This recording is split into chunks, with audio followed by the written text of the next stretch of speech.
जय भीम. मी स्नेहा गायकवाड. बहुजन संघटक या पेजवर आजच्या या बाबासाहेब आंबेडकर जयंती विशेष या सिरीजमध्ये तुम्हा सर्वांचं स्वागत करते आणि सर्वांना क्रांतिकारक जय भीम.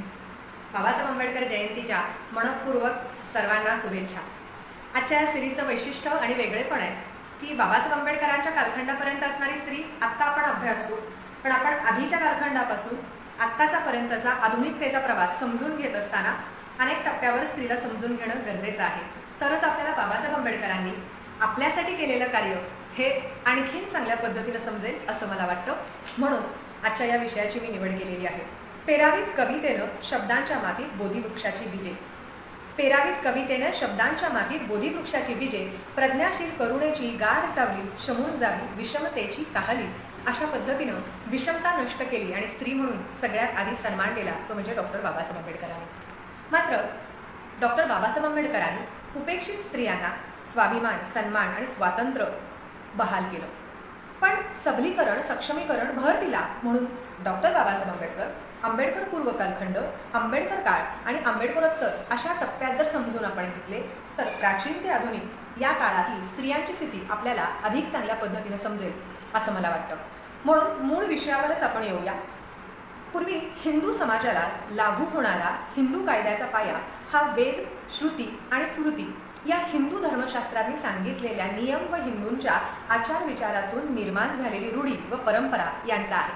मग वेदातील नियम व हिंदूंच्या म्हणजे वेदातील नियम, काल आणि प्रसंगानुरूप श्रुती आणि स्मृती या शब्दशास्त्रांनी विशद करून वाढवलं. वेद म्हणजे आर्य ऋषींनी केलेली वेगवेगळी ऋचा आणि या ऋचा म्हणजे परमेश्वरानं ऋषींना दिलेलं दिव्य संदेश असं मानलं जायचं. मग श्रुती म्हणजे एक वेदवाक्य, परंपरेनं ऐकलेलं दिव्य ज्ञान आणि स्मृती म्हणजे वेद आणि श्रुती यातील दिव्य ज्ञान स्मरणानं एकत्र केलेला निधी असा साधारण समज असायचा. आणि सर्व ज्ञानाचा समुच्चय म्हणजे मग धर्म असं सगळं आपल्याला आढळतं. हिंदू संस्कृती एकच ईश्वर प्रेषित धर्मग्रंथ मांडणारी एकात्म एकसंध संस्कृती नाही. तसंच हिंदू या एकाच नावाखाली वावरणारा अनेक संस्कृतीचा समुच्चय म्हणजे हा सगळा अभ्यास असं आपल्याला म्हणता येईल. या अनेक संस्कृतीपासून भिन्न व विरुद्धही आहे असं डॉक्टर स रा गाडगीळ म्हणतात. सिंधूपासून नाईल नदीपर्यंतचा हा प्रदेश एकेकाळी मातृसत्ताक समाज व्यवस्थेखाली होता.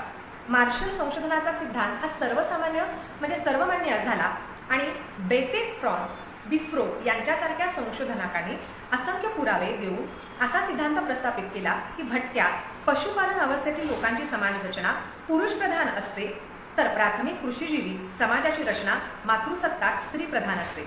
परंतु नांगराचा शोध लागून शेती प्रगत अवस्थेत गेली आणि हळूहळू स्त्री सत्ताक समाज संघटना ह्या लुप्त झाल्या आणि पुरुषप्रधान समाज रचनेची व्यवस्था सादर झाली.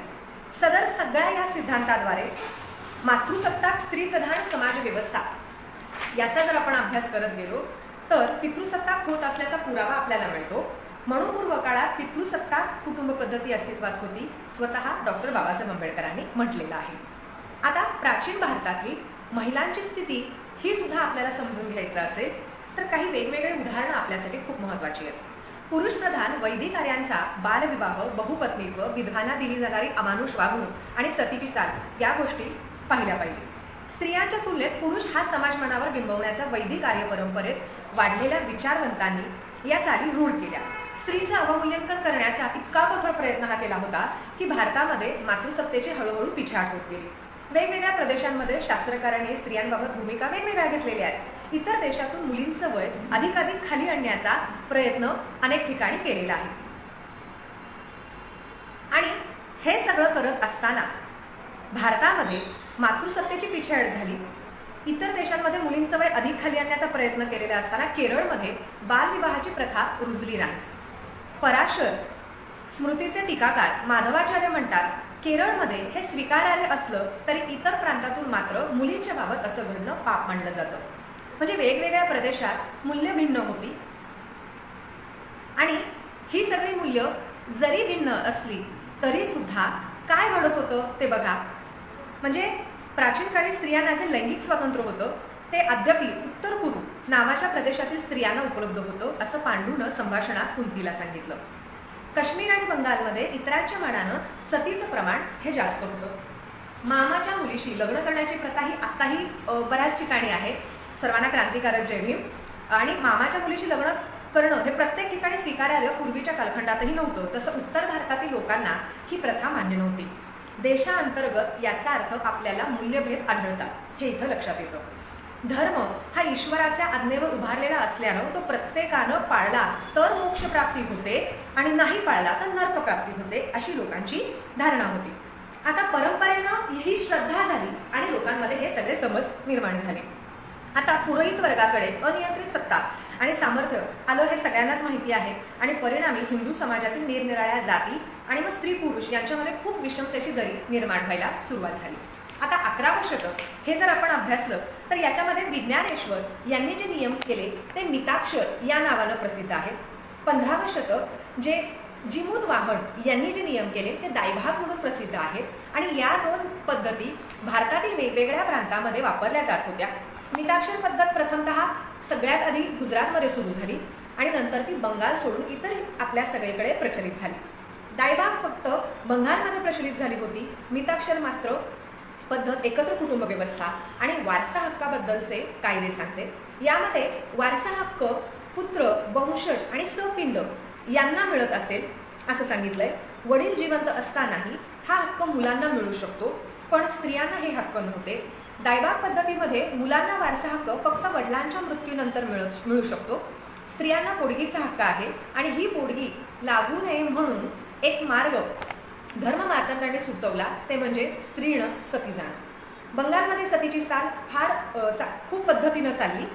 याचं कारण म्हणजे ही दायभाग पद्धत, हे या सगळ्या अभ्यासावरून दिसतं.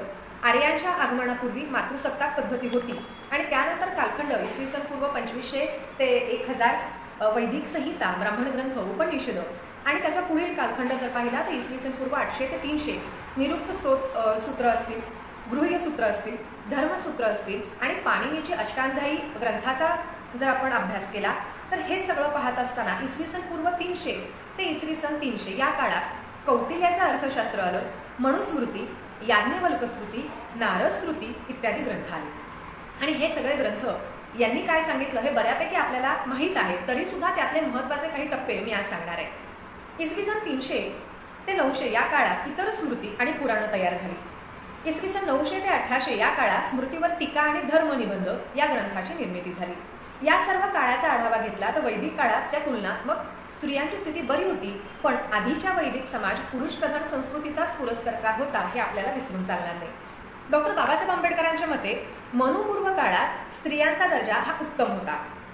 अर्थात म्हणजे अथर्ववेदात यासंबंधी उल्लेख सापडतात. श्रोतसूत्रात स्त्रीला वेदमंत्र म्हणण्याचा, वेदपठण करण्याचा अधिकार होता. पाणिनीच्या अष्टाध्यायीवरून हे स्पष्ट झालं की मुली गुरुकुलात जात होत्या, वेदांचं अध्ययन करत होत्या. पतंजलीच्या महाभाष्यावरून समजतं स्त्रिया वेद शिकत होत्या. धर्म, तत्वज्ञान आणि यांच्यावर वैचारिक चर्चा करण्याइतपत त्यांच्यामध्ये समज होती. जर स्त्रिया वैचारिक चर्चा करण्यात समज होती असं ज्यावेळेस आपण म्हटलं जातं, याचा अर्थ स्त्रियांना तितकी बुद्धिमत्ता होती, स्त्रियांना तितकं आकलन होतं असंही आपण मान्य केलं पाहिजे. पूर्व वैदिक काळात महिलांची स्थिती कशी होती तर जनक, सुभा, याज्ञवल्क, गार्गी, शंकराचार्य, विद्याचारी यांच्या चर्चा तुम्हा आम्हा सगळ्यांना माहितीच आहे. आता हा भाग जर आपण पाहिला तर कौटिल्याच्या काळात स्त्रीला भरपूर स्वातंत्र्य होतं. तिला घटस्फोट घेता येत होता, हे महत्त्वाचं आहे. पुनर्विवाह करता येत होता, संपत्तीला तिचा वाटा होता, पण बालविवाह मात्र इथे नव्हता. बाबासाहेबांनी प्राचीन काळी असलेल्या विवाह पद्धतीचा शोध घेतला स्वतः आणि त्यांनी काही विवाहाचे 8 प्रकार मांडले आणि ते त्या काळी ते प्रचलित होते. ब्राह्म, दैव, आश्य, प्रजापत्य, असुर, गंधर्व, राक्षस आणि पैशाच. प्राचीन काळी 13 प्रकारची संतती मान्यता पावली होती असे बाबासाहेब आंबेडकर स्वतः सांगतात. असुर, क्षेत्रेज्य, पुत्रिका पुत्र, कानिना, गंधुजा पुत्र, सहोधज पुत्र, पुनर्भव पुत्र, पार्सव पुत्र, दत्तक पुत्र, कृत्रिमा पुत्र, अपविद्या पुत्र, नंतर कृत्तपुत्र आणि स्वमय दत्तपुत्र. विवाहाच्या 8 प्रकारांपैकी आता जे सांगितले ते मी 13 प्रकारची संततीची नावं सांगितली आणि विवाहाचे जे काही 8 प्रकार आहेत, या 8 प्रकारापैकी पहिले जे 4 प्रकार होते ते ब्राह्मण वर्गासाठी, गंधर्व आणि स्वयंवर क्षत्रियांसाठी होता. क्षत्रियांमध्ये बालविवाह पद्धत नव्हती, मात्र सतीची चाल क्षत्रियांमध्ये सगळ्यात पहिल्यांदा सुरू झाली. ब्राह्मण स्त्रियांना सतीला सुरुवातीला बंदीच होती. नंतर ती दूर झाली।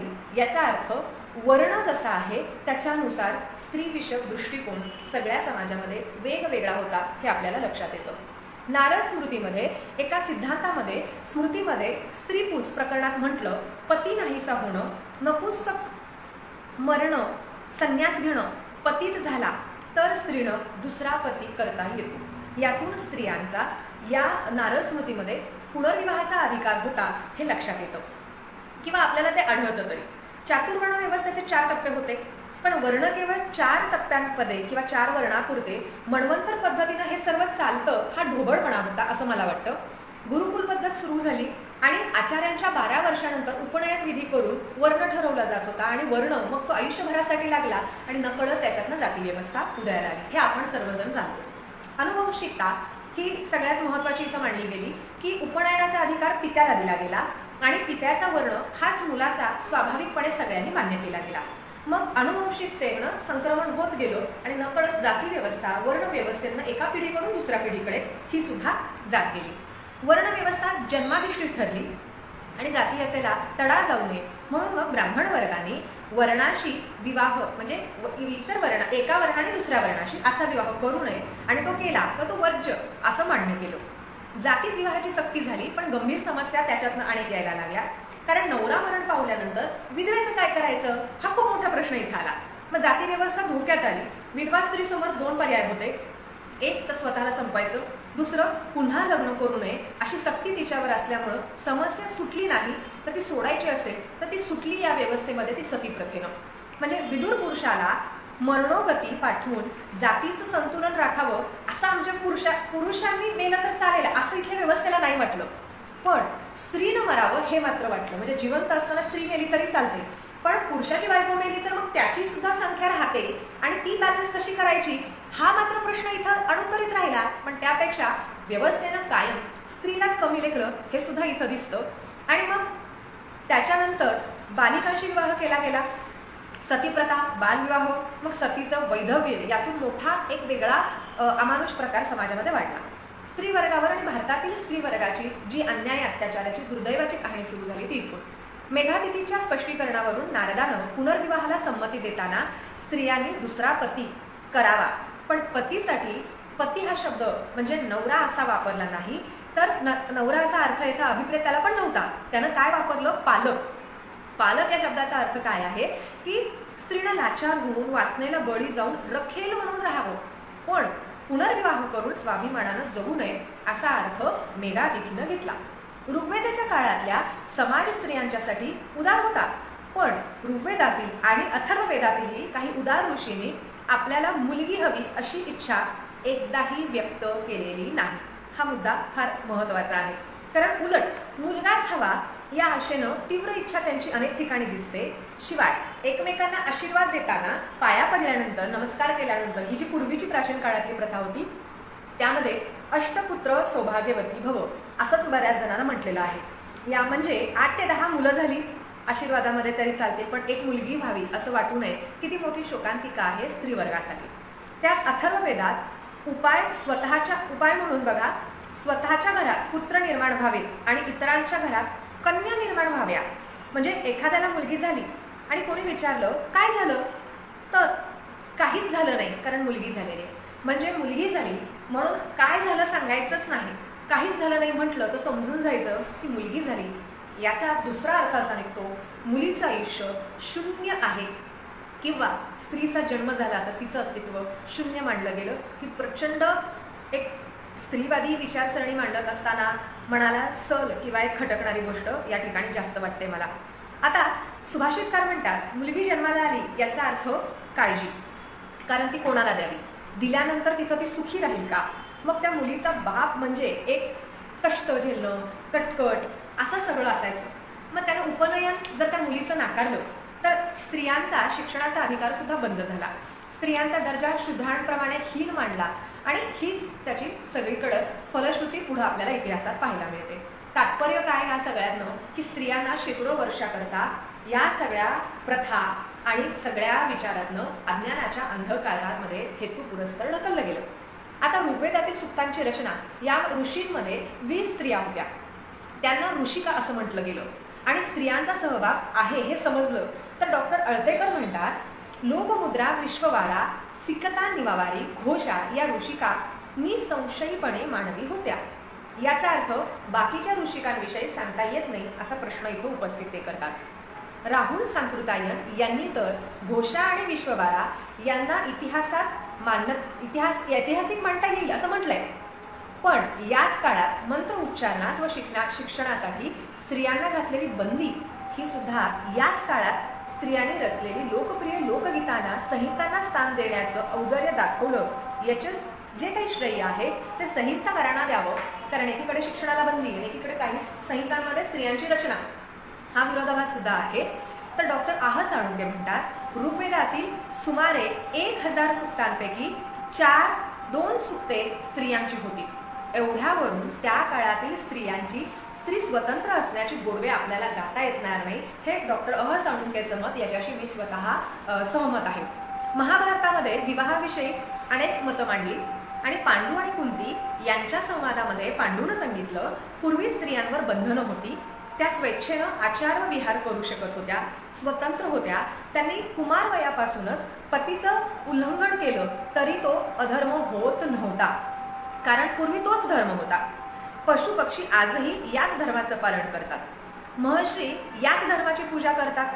उत्तर कुरु नावाच्या प्रदेशात अजूनही हाच धर्म आहे. मात्र या लोकांमध्ये नुकतीच श्वेतकेतूला त्यांच्या आईचा हात पुरुषानं धरल्यावर या धर्माचं वास्तव समजलं, ते त्याला पटलं नाही. म्हणून मुनी हा त्याचा मुलगा त्यानं स्त्री पुरुषांमध्ये मर्यादा निर्माण केली. पण ती मानवांमध्ये आहे, प्राण्यांमध्ये मात्र नाहीये. मग आजपासून जी स्त्री पतीचे उल्लंघन करेल तिला भ्रूणहत्येचं दुःखकारक पाप लागेल. तसेच जो पुरुष कुमारी, ब्रह्मचरिणी, पतिव्रता अशा भार्याचं उल्लंघन करेल त्याला सुद्धा हीच शिक्षा किंवा हेच त्याच्याकडून पाप झालं असं म्हटलं जाईल. आता या सगळ्यांमध्ये उद्दालकालचा पुत्र जो श्वेतकेतू होता त्यानं पूर्वी ही धर्ममर्यादा केली होती. मुळात त्यानं जरी धर्ममर्यादा म्हणजे ही केलेली असली तरी सुद्धा वास्तव काय दिसलं की स्त्रीप्रमाणेच पुरुषांवरही मर्यादा घातलेली आहे, हे सुद्धा एकीकडे वाटतं. प्रत्यक्षात त्यानं पतीचे उल्लंघन करू नये हे सांगताना ती पतिव्रता आणि विवाहाच्या वेळी कुमारी असली पाहिजे, ती विवाहाच्या वेळी ब्रह्मचारी असली पाहिजे अशी अट मात्र त्यानं घातली. पण स्त्रीनं पतीचं उल्लंघन करू नये असं सांगताना पती हा शब्द वापरला, मात्र तो चारित्र्यवान असला पाहिजे अशी अट इथं मात्र घातली नाही. हा विरोधाभास आहे. स्त्री चारित्र्य हे असू नये किंवा तिनं काही वेगळं वागू नये याची मात्र काळजी वेळोवेळी घेतलेली आहे. पण पुरुषाच्या बाबत मात्र अशी अट घातलेली नाही. यातून पुरुषाला दिलेली अतिसूट ही आपल्याला दिसते. शिवाय स्त्रियांना मात्र या विरुद्ध वागणूक दिल्यानं विवाह करण्याचे अधिकार पुरुषांना होते, स्त्रियांना मात्र नव्हते. हे महत्वाचं आहे. पारतंत्र्यामध्ये आणि पराधीन स्पष्टपणे गुलामच असं स्त्रियांना स्वतःच्या जीवनात उद्दिष्ट ठरवण्याचा अधिकार नव्हता. म्हणजे स्त्री फक्त प्रजननासाठी गुलाम म्हणून आणि एक उद्दिष्ट साध्य करण्यासाठी साधन म्हणून तिचा वापर करण्यात स्त्रीला तेवढ्याच दृष्टिकोनातनं बघण्याचा दृष्टिकोन इथं दिसतो. आता स्त्रीला विवाहाची किती अपरिहार्यता होते हे पाहणं फार गरजेचं आहे त्या कालखंडात. म्हणजे हे समजून घेतलं तर आपल्याला लक्षात येईल की काही कथा रचल्या होत्या आणि त्या कथांमधून हा पुरावा मला मिळतो की कुणी कार्याच्या मुलीनं वार्धक्यापर्यंत अविवाहित राहून तप केलं, मात्र अविवाहित मृत्यू झाल्यास स्वर्ग न मिळाल्यानं, म्हणजे स्वर्ग अविवाहितच ती मेली तर तिला स्वर्गच नाही मिळणार, एवढी तप वगैरे तपश्चर्या करून सुद्धा. म्हणून मृत्यूच्या आधी 1 दिवस शृंगवर याच्या बरोबर लग्नास विनंती केली तिनं आणि व त्याच्या बदल्यात निम्मी पुण्याई मी तुला देईन, पण तू माझ्या आत्ता मी मरत असले तरी माझ्याशी लग्न कर असं ते कबूल केलं गेलं. यातून स्त्रीच्या आयुष्यात लग्न या घटकाला किती महत्व होतं त्या कालखंडामध्ये हे लक्षात येतं. बरं, ही धार्मिक रूढी आपल्याला लक्षात येते. स्मार्त सूत्रानं सांगितलं, अविवाहित मुलगी किंवा अविवाहित स्त्री मेली तर तिचा विवाह मेल्यानंतर तिच्या जातीच्या मुलाशी विधिवत लावण्यात येत होता आणि नंतर मग त्या देहाचं दहन होत होतं. मेल्यानंतर सुद्धा विवाहाची स्त्रीची सक्ती ही किती खोलवर असेल समाजामध्ये हे तुम्ही आणि आम्ही आत्मपरीक्षण करण्यासारखं उदाहरण आहे. आता आंतरजातीय विवाहाची जी स्त्रीची पद्धती आहे, आताच्या कालखंडात आपण वेगवेगळ्या गोष्टी मांडतो बोलतो, पण त्या कालखंडामध्ये प्राचीन कालखंडामध्ये काय काय होती परिस्थिती हे बघूया. म्हणूच्या नियमानुसार आई वडील एकाच वर्णाचे जर असतील तर बापाचा वर्ण तोच मुलाचा. बाप ब्राह्मण आणि आई क्षत्रिय असेल तर बापाचा वर्ण मुलाला मिळायचा. पण बाप ब्राह्मण, आई वैश्य असेल किंवा आई शूद्र असेल किंवा बाप क्षत्रिय असेल तर मुलाचा वर्ण कोणता याबद्दल कुठेही म्हणून स्पष्ट खुलासा केलेला नाहीये. मनुस्मृतीचे स्पष्टीकरण करणाऱ्या मेघातिथी, कालुका भट्ट, नारद आणि नंद पंडित यांनी मात्र हा गुंता सोडवत बापाच्या वर्णापेक्षा आईचा वर्ण खालचा असेल तर आईचा वर्ण तो मुलाचा वर्ण. म्हणजे किती विरोधाभास आहे बघा. जर आईचा वर्ण खालचा असेल तर येणारं जे अपत्य असेल त्याला आईचाच वर्ण, कारण बापाचा वर्ण एक पुरुष म्हणून जर आपण पाहिलं, वडील म्हणून, तर त्यांचा वर्ण हा वरचा आहे, तरी सुद्धा तो मुलाला मिळत नव्हता. मनुस्मृतीमध्ये वचन आहे एक की मुलगी श्रुतमती झालेली, अनुरूप वर मिळाला नाही तर जन्मभर वडिलांच्या घरी राहिली तरी चालेल, पण तिला गुणवान वराला, पण गुणवानच वर पाहिजे, गुणहीन वराला ती देऊ नये. यातून मुलगी गुणवंतालाच द्यावी हा संदेश सुद्धा त्यांनी दिलाय हे आपल्याला लक्षात येतं. तर एक अधिकार म्हणून स्वेच्छेने एखादी मुलगी अविवाहित राहणं किंवा विवाह नाही झाला म्हणून नाईलाज म्हणून राहिली, या सगळ्या गोष्टी वेगळ्या आहेत. पण जिला भाऊ नाही, आता बहीण भावंड असणं हे आत्ताच्या कालखंडामध्ये खूप आपण महत्त्वाचं मानतो, पण खरंच ज्या मुलींना त्या कालखंडामध्ये भाऊ नसेल तर त्यांच्याकडे कुठल्या नजरेला पाहिलं जात होतं हे बघूया. जिला भाऊ नाही तिनं तिच्याशी लग्न करू नये असं मनुस्मृतीत म्हटलेलं आहे. स्त्री फक्त मुलींना जन्म देत असेल तर पुरुषानं दुसरं लग्न करावं असंही तिथं सांगितलेलं आहे. बरं, भाऊ असलेल्या मुलींशी लग्न करावं असं याज्ञवल्क्य स्मृती सुद्धा सांगितलंय. यातून मुलगा नसलेलं कुटुंब जर असेल, म्हणजे बघा भाऊ असला पाहिजे, पुरुष असला पाहिजे घरात, हे किती महत्वाचं आहे. जर मुलगा नसलेला कुटुंब किंवा त्याच मुली समाजात अत्यंत कमी पणाला की त्या घरात मुलगाच नाही, मग त्या बहिणीच आहेत, तर त्या बहिणीला समाजात अजिबात किंमतच दिली जायची नाही आणि ते जे वागणूक केलं जायचं त्याच्यामुळे मनुस्मृतीमध्ये नुपुत्रिक वधूपित्यानं कन्यादानात म्हणावं, हिला जो पुत्र होईल तो माझा पुत्र ठरवून माझ्यासाठी श्रद्धार्थी कर्म करेल, अशा रूढीनं आपल्या पुत्राला मुकण्यापेक्षा अशी मुलगीच नको असा निर्णय मग लोक घ्यायचे. आणि म्हणून मग मुलगी नको हा एक सूर एक पुरातन कालखंडापासून आपल्याकडे निर्माण झाला आहे, लक्षात येतं. आता याच्या उलट पुत्रिकेची समानता ही, म्हणजे मुलीची समानता कशाबरोबर, तर एक औरस पुत्राबरोबर आणि तिच्या पुत्राची समानता पुत्राच्या पुत्राबरोबर असल्यानं किती विरोधाभास आहे. म्हणजे पुत्राचा पुत्र म्हणजे एका मुलीची कल्पना आपल्या भावाच्या मुलांच्या बरोबर, मग ती कधी ती तुलना होणार जेव्हा हिला मुलगा होईल तेव्हा, त्यावेळेस ती समानता सांगून पुत्रिका हाच पुत्रिका, म्हणजे पुत्रिका म्हणजे मुलगी ही मुलाच्या इतकीच महत्वाची असं तेव्हा सांगितलं गेलं. तसेच पुत्रिकेच्या पुत्रानं श्राद्ध करताना प्रथम आपल्या आईला, मग आपल्या आई वडिलांना, मग तिच्या आई वडिलांना पिंड अर्पण करावा असं मनुस्मृती सांगते. याचा अर्थ मुलीला तिच्या वडिलांच्या पुत्राच्या जागी पण मानलं गेलं, पण कधी, जर मुलीला मुलगा झालेला असेल तर. आता अशी उदाहरणं वरच्या सगळ्या दृष्टीकडून एकीकडे आपण पाहिली, पण लग्न करू नये म्हणून सांगायचं आणि त्या क्षणी पुत्रिकेच्या वडिलांच्या दृष्टिकोनातून बोलताना पुत्रिकेच्या अत्यंती गौरव करायचा, कारण त्या वडिलांना मुलगाच नाहीये, मग मुलीचा तिकडं गौरव करायचा. पण जर मुलीचं लग्न हा विषय असेल तर तिथं तिला भाऊ नाही म्हणून तिला डावलायचं. म्हणजे दुटप्पी, विसंगत विचारसरणी आणि सामान्य लोकांना संभ्रमाची कल्पना ही या सगळ्यामध्ये दिसते. ही सगळीकडे इथं कन्फ्युजन आहे, क्लिअरिटी आपल्याला कुठेच बघायला मिळत नाही. आता विवाहाचं वय या काळी किती असावं यावर सुश्रुताचं मत आहे, ज्याला वयाची 25 वर्ष पूर्ण झाली नाहीत अशा पुरुषानं 16 वर्ष पूर्ण न झालेल्या स्त्रीच्या ठिकाणी गर्भधारण केलं तर तो गर्भ स्त्रीच्या उदरात मरून जातो. तो जन्माला जरी आला तर फार जगत नाही आणि जगला तरी त्याची इंद्रिय मात्र काही व्यवस्थित नसतात, म्हणून 16 वर्ष गर्भधारण करू नये. यामध्ये गृहस्थाश्रमात शारीरिक मानसिक परिपक्वता गरजेची आहे ही सुद्धा इथून आपल्याला दिसते. एवढं तरी त्यांना कळत होतं हे लक्षात आलं. इतक्या प्राचीन काळी वास्तववादी आणि वैज्ञानिक दृष्टिकोन होता, पण पुढं कौटिल्यानं नवरा बायकोतील वयाच्या अंतरातील दरी 9 वर्षावरून 4 वर्ष आणली. मात्र दुसरीकडं बालविवाहाला सुद्धा पाठिंबा दिला. महाभारतात म्हटलं की पती म्हातारा, कुरूप आणि किळसवाना, निर्धन असला तरी पत्नीच्या दृष्टीनं तो भूषणच असला पाहिजे. म्हणजे महाभारतामध्ये नवरा कसा का असेना पण तो एक प्रतिष्ठित ठिकाणी आणि त्याला तितकं रिस्पेक्टेडच वागवलं गेलं पाहिजे असं सांगितलंय. मनुस्मृतीमध्ये म्हटलं पती कसाही असो, जी साध्वी त्याला संतुष्ट ठेवते, ती पत्नीमध्ये मग श्रेष्ठ.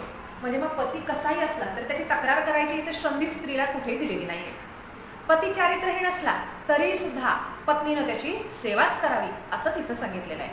वाल्मिकी रामायणात एक वचन आहे, त्याच्यामध्ये म्हटलंय पराशर स्मृतीमध्ये की दारिद्री, रोगी, मूर्ख पतीचा जी मान राखत नाही ती मृत्यूनंतर सपीर्ण बनते आणि मग पुन्हा पुढच्या जन्मात जर स्त्री ती जन्माला आली तर ती विधवा बनते, कारण तिनं मागच्या जन्मात नवरा आपला कसा का असेना पण त्याची सेवा केली नाही, त्याच्या ती शब्दात राहिली नाही, म्हणून तिचा पुढचा जन्म हा विधवेचा होतो असं लोकांना सांगितलं जायचं.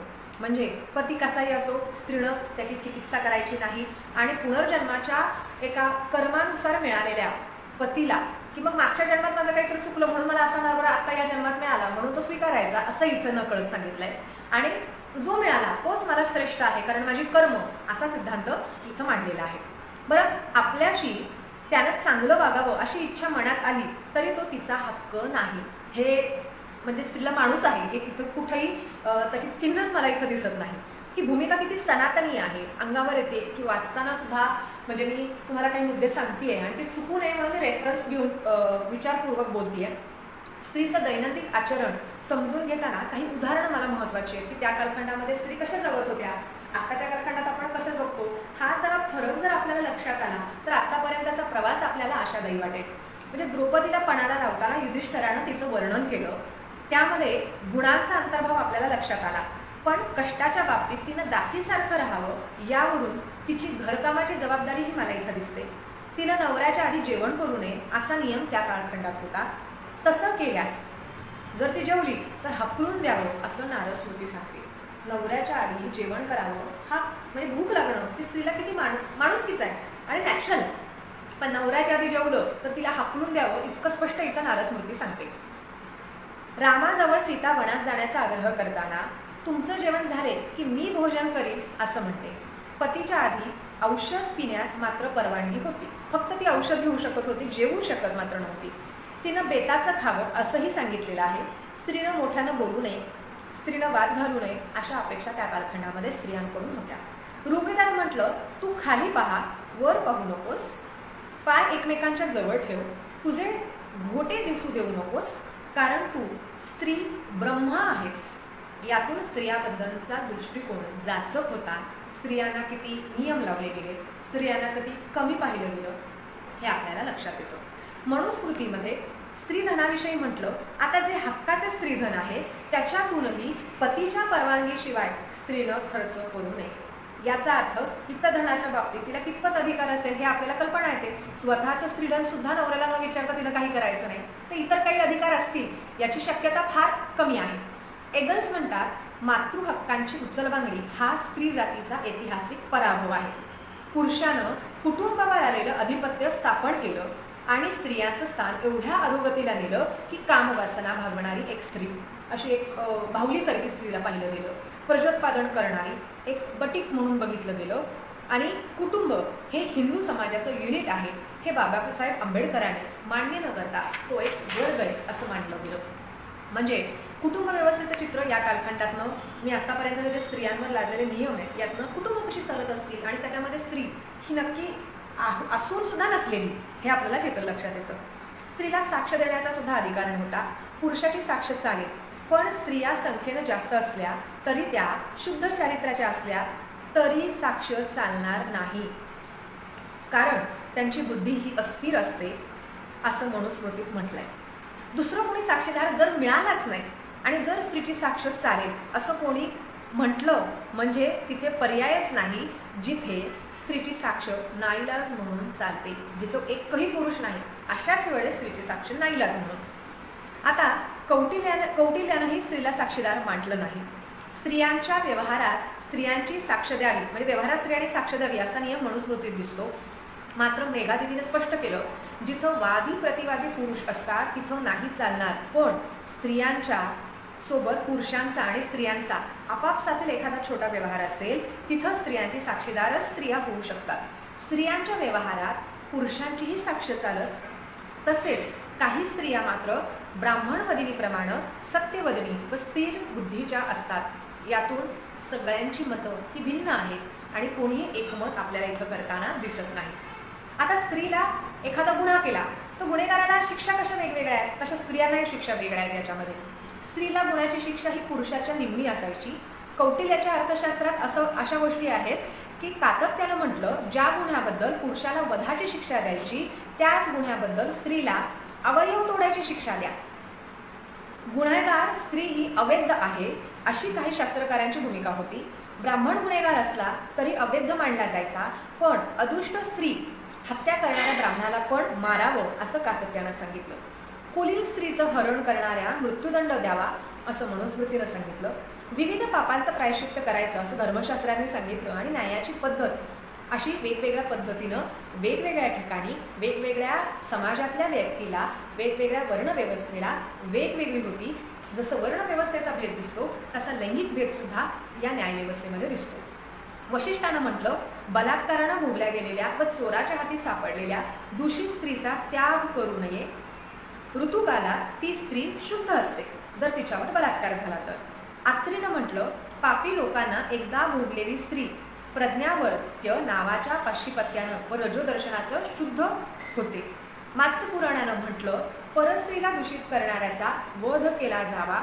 स्त्रीला त्या काळामध्ये बलात्कार अशा पद्धतीनं झाला तर स्त्रीचा काही त्याच्यामध्ये अपराध नाही असं मत्स्य पुराणामध्ये म्हटलं.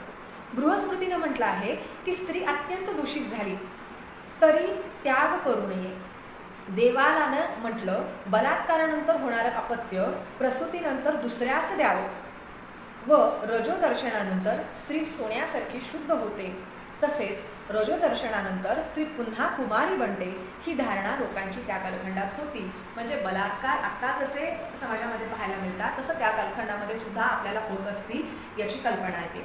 झाल्यानंतर न्यायाची त्यांनी वेगवेगळी मतं मांडली आणि तशा पद्धतीनं तिथं ते नियम पाळत होते. हेही बलात्काराच्या बाबत आपल्याला त्यांची मतं दिसतात.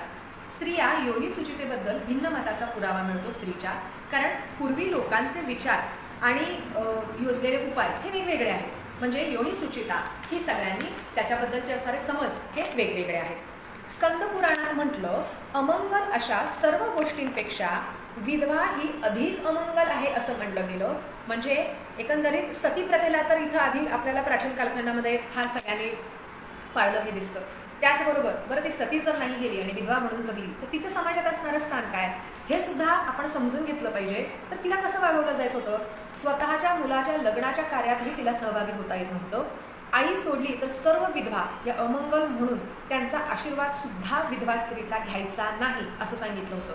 विधवेचं दर्शन घेतलं तर अशुभ, कधीच विधवा होत नसल्यामुळं सदा सुहागण ठरलेल्या स्वैराचारी वेश्येचं दर्शन शुभ मानण्याच्या नीतिमूल्यावर प्रश्न उभे राहतात.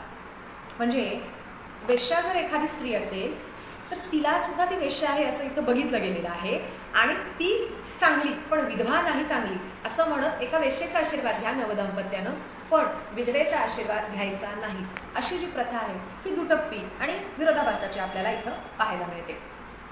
पतिव्रतेच्या दृष्टीनं पतीच्या मृत्यूनंतर अग्निप्रवेशाखेरीज दुसरा धर्म नाही या शब्दात अनेक धर्मशास्त्रज्ञांनी सतीचा पुरस्कार केलेला आहे. सती प्रथा जोहार म्हणजे आत्मबलिदान या प्रथेला सगळ्यांनी प्रतिष्ठा मांडली गेली. यातून अमानुष प्रथा रुजवल्या गेल्या. शूद्र आणि स्त्री समान मानले आणि शूद्राला फक्त गृहस्थाश्रम असल्याचं वृद्ध याज्ञवल्क्याचं मत निर्णय सुधरून सांगितलं. आणि अर्थात स्त्रियांना सुद्धा हाच नियम लागू होता. मर्यादा राखून चौकट तयार केल्याचं दिसतं. मग यम म्हणतो की स्त्रीला संन्यास घेता येईल असा नियम वेदांमध्ये व धर्मशास्त्रज्ञांमध्ये कुठंही नाही. सवर्ण पुरुषापासून अपत्य निर्माण करणं हा स्त्रीचा धर्म अशी धारणा होती. म्हणजे सवर्ण पुरुषाकडून जर बाळ झालंच तर तो धर्म आहे, झाला तरी ते चालत होतं. यातून स्त्रियांना मनाचा कुठंच विचार केला नाही ही मला तिथं शोकांतिका वाटते. आता उत्तर वैदिक काळात स्त्रियांची स्थिती कशी होती तर मनुस्मृतीप्रमाणे कौटिल्य म्हणतो, पहिल्या पत्नीस स्त्रीधन द्यावं आणि तिच्या उपजीविकेची सोय करून पुनर्निर्मितीसाठी अनेक विवाह करण्यास काहीच हरकत नाही. अनेक शास्त्रकारांनी पशुसोबत स्त्रीची तुलना केली. म्हणजे स्त्री आणि पशु याच्यात काहीच फरक यांनी केलेला नाही आहे. जसे शतपथ ब्राह्मणामध्ये म्हटलं आहे, कावळा, कुत्रा, स्त्री आणि शूद्र हे खोटे असतात कारण आणि म्हणून त्यांच्याकडे पाहूच नाही. ते सत्य म्हणजे हे सगळेजण काय करतात, कावळा, कुत्रा, स्त्री, शूद्र सत्य असत्य, प्रकाश अंधार याच्यात इतकी सरमिसळ करून टाकतात की ते खरं कुठंच कळत नाही असं त्यांनी म्हटलेलं आहे. बहुपत्नीत्वाला प्रोत्साहन दिल्याचं आपल्याला इथं स्पष्ट दिसतं. एक प्रसिद्ध वचन त्या काळातलं होतं, गाढव, वगारा, दासी, गावंढळ पुरुष, पशु आणि स्त्रिया यांना काठीनं मारून त्यांच्याकडून सेवा करून घ्यावेत, त्यांना सन्मानानं वागवावं अशी त्यांची पात्रताच नसते. म्हणजे मनुस्मृतीत पुढं म्हणजे एकीकडे स्त्रीला माणूस म्हणून नाही की कशा पद्धतीनं वागवलं जायचं अमानुष हे दिसतं, तर मनुस्मृतीत म्हटलं, राजानं गुप्त सल्लामसलतीच्या वेळी मंदबुद्धीचे लोक, बहिरे, पोपट वगैरे पक्षी, वयोवृद्ध, स्त्रिया, रोगी, व्यंग असलेले लोक दूर ठेवावे. अपमानित झालेले मुके, पोपट वगैरे पक्षी असा सगळा विषय आहे. पण यामध्ये विशेषतः स्त्रिया गुप्त चर्चा फोडतात असं स्पष्ट म्हटलेलं आहे. म्हणजे एकंदरीत स्त्रियांना कोणत्याही गुप्त चर्चा सांगू नये हे इथं गृहीत धरलेलं आहे आणि पाळीव प्राण्यांबरोबर स्त्रियांची तुलना यामध्ये केल्याचं आपल्याला दिसतं. पुढे आपण याचा अभ्यास करत असताना स्त्रीची निंदा करताना गूढ आहे स्त्री, चंचल असते, धूर्त आहे, घातक आहे, चारित्र्यहीन आहे आणि अंधपताचं कारण अशा अर्थानं स्त्रीला पाहिलं गेलं. स्त्रियांना शिक्षणाचा अधिकार नाकारल्याचं वातावरण असताना वात्सायन मात्र या कामशास्त्राविषयी अध्ययनाचा अधिकार म्हणजे एकीकडे देतो तो, पण त्याच श्लोकाचा एक आशय आहे, त्यामध्ये 64 कलांचं ज्ञान असणारी राजपुत्री आणि महामात्यांची कन्या 1000 स्त्रिया असलेल्या पतीच्या अंतपुरात राहत होती आणि ती राहत असली तरी पतीला स्वाधीन करते आणि पतीशी वियोग करून भीषण संकट कोसळलं असता प्रसंगी स्वतःच्या देशाचा त्याग करून त्या विद्यांच्या जोरावर ती सुखानं जगू शकते. स्त्रीनं शिक्षण घेतलं तरच नवऱ्याच्या हयातीत व नवऱ्यामागं सुखानं जगू शकते. हे एकच उदाहरण एवढ्या सगळ्यामध्ये आशादायी आणि थोडं वेगळं दिसतं की जर स्त्री सुशिक्षित असेल, शिकली असेल तर नवऱ्याच्या मृत्यूनंतर ती तिथला सगळा संसाराचा गाढा चालवू शकते हे इथं आपल्याला म्हटलेलं दिसतं आणि त्याचा पुरावा मिळतो. या पुढचा कालखंड म्हणजे जैन कालखंड आणि जैन कालखंडामधली स्थिती काय होती हे मी थोडक्यात सांगते. हिंदू धर्मानंतर जे विविध धर्म उदयाला आले त्यापैकी जैन धर्म आणि या एक जैन धर्मामध्ये स्त्रियांना मानाचं स्थान होतं. आत्तापर्यंतच्या सगळ्या आपण जो प्रवाह पाहिला त्याच्यामध्ये महावीरांच्या संप्रदायामध्ये श्रवण पुरुष जेवढे होते त्यापेक्षा जास्त श्रमणी स्त्रिया होत्या हे विशेष आहे. या काळात शिक्षक वर्ग फार जागृत तयार झाला होता म्हणून स्त्रियांना शिक्षण मिळू लागलं. स्त्रिया विविध गावामध्ये पुरुषांच्या वादसभेमध्ये सहभागी होत होत्या. महावीरांना आध्यात्मिक क्षेत्रामध्ये समता मान्य होती आणि विद्येची मृतिवंत देवता असा जैन धर्मीय भिक्षुणींचा गौरव ग्रंथ लेखनामध्ये देखील स्त्रिया अग्रेसर होत्या हेही दिसतं. स्त्रियांना संन्यास घेण्याचं स्वातंत्र्य या धर्मामध्ये होतं आणि श्रुती काळाप्रमाणे या काळातील स्त्रियाबद्दलचा दृष्टिकोन हा खूप उंचावलेला आणि विशाल होता, म्हणजे रिस्पेक्टचा होता. त्यांना जवळजवळ सर्व अधिकार या कालखंडामध्ये दिलेले दिसतात. आता बुद्धानं स्त्रीला जन्म हा आनंददायी म्हटलेला आहे आणि मग बौद्ध काळात काय स्त्रियांची स्थिती होती?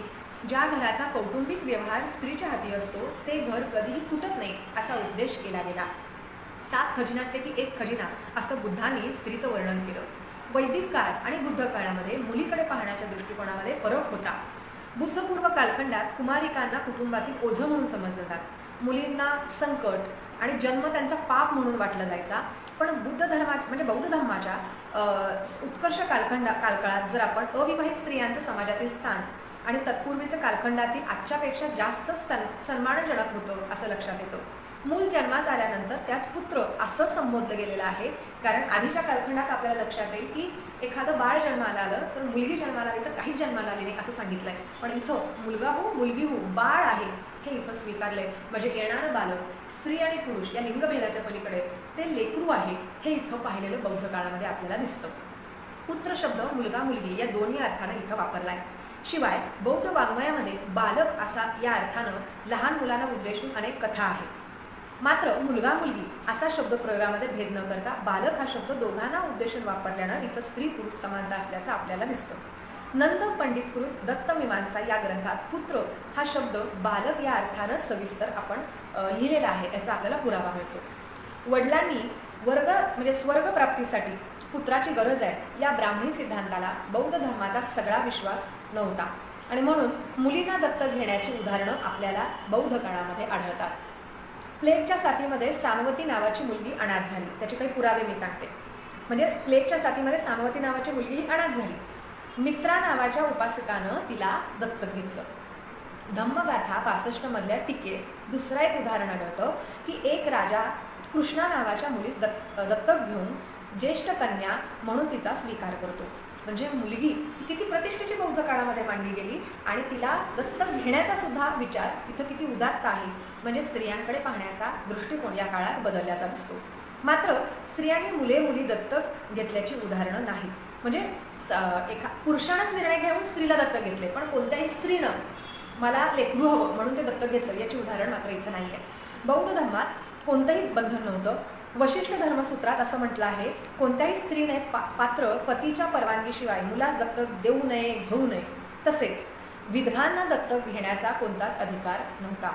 म्हणजे या काळातही विधवांचा प्रश्न हा काही प्रसंगातनं एक अनुत्तरित राहतो की स्त्रीला जर नवरा नसेल तर पुनर्विवाह करून जर जगता येत नसेल किंवा जगायचं नसेल तर काय प्रश्न. पुनर्विवाहाचा प्रयत्न प्रत्येकच जण इथं जरी करत असला तरी झालेली काही उदाहरणं ती भाग वेगळी.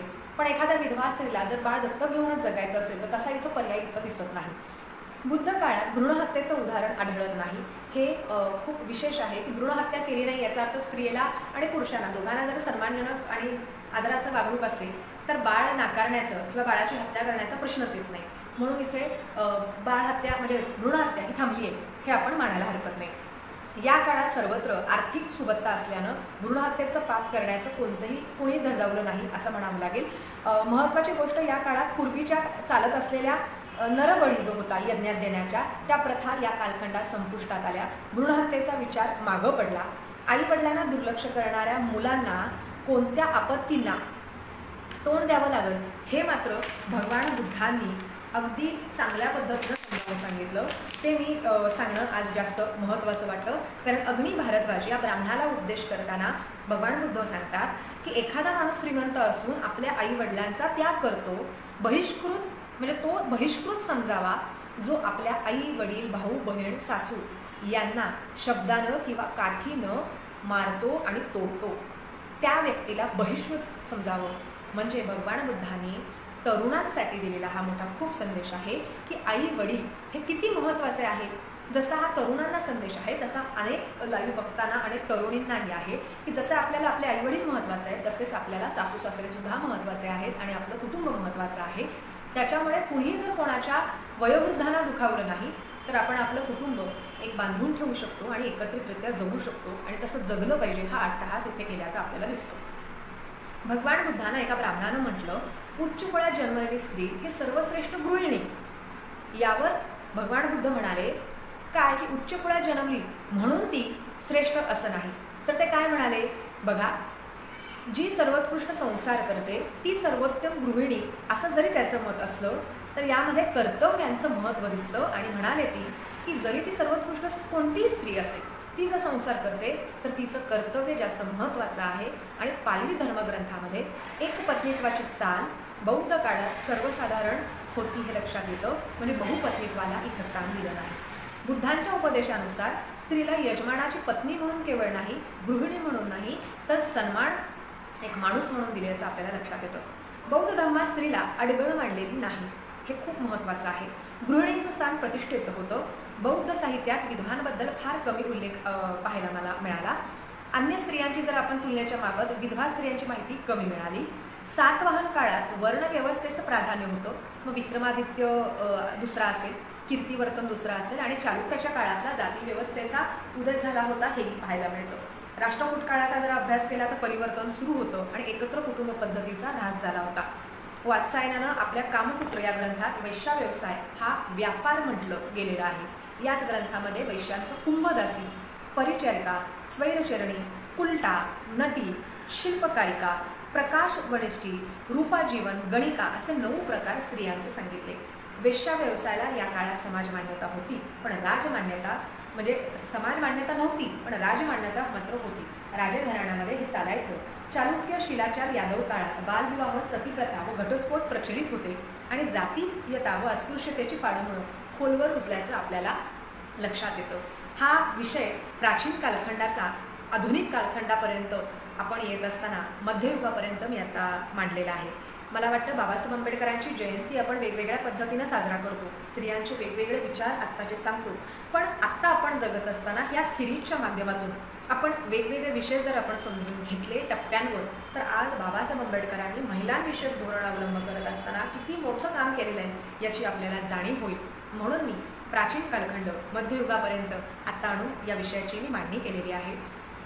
पुढच्या सिरीजमध्ये आपण वेगळ्या विषयावर भेटणार आहोत आणि वेगळ्या विषयावर माझी मांडणी असेल. चातुर्वर्णाची उतरंड डगमगते ती आज बाबासाहेब आंबेडकरांच्या पुतळ्याजवळ. मानवाला मानव म्हणून जागविले आणि जगविले म्हणून मानवता नांदते बाबांच्याच आपल्या या पुतळ्याजवळ. अन्यायाचा प्रतिकार, दुष्टांचं निर्दालन, अस्पृश्यतेचे निर्मूलन आणि मानवतेचं संगोपन या कर्तव्यांचे तीव्रतेनं होती जाणीव ती केवळ माणूस म्हणून जगताना बाबासाहेब आंबेडकरांच्याच पुतळ्याजवळ आल्यानंतर. म्हणून बाबासाहेब आंबेडकरांची जयंती साजरी करताना केवळ त्या दिवसापुरती आपण जयंतीच्या निमित्तानं एकत्र न येता रोज वेगवेगळ्या माध्यमातून जर आपण काम केलं तर खरे बाबासाहेब आंबेडकरांना अपेक्षित असणारे आपण अनुयायी असू असं मला आशा आहे. आणि त्याचाच हा प्रयत्न या पेजच्या माध्यमातून केला. म्हणून मी हा अतिशय अभ्यासपूर्वक पुराव्यानिशी विषयाची मांडणी करण्याचा माझ्याकडून प्रयत्न केलेला आहे. तुम्हा सगळ्यांना पुन्हा एकदा या माझ्या पहिल्या सिरीजमध्ये जयंतीच्या शुभेच्छा देते. जय ज्योती, जय भीम.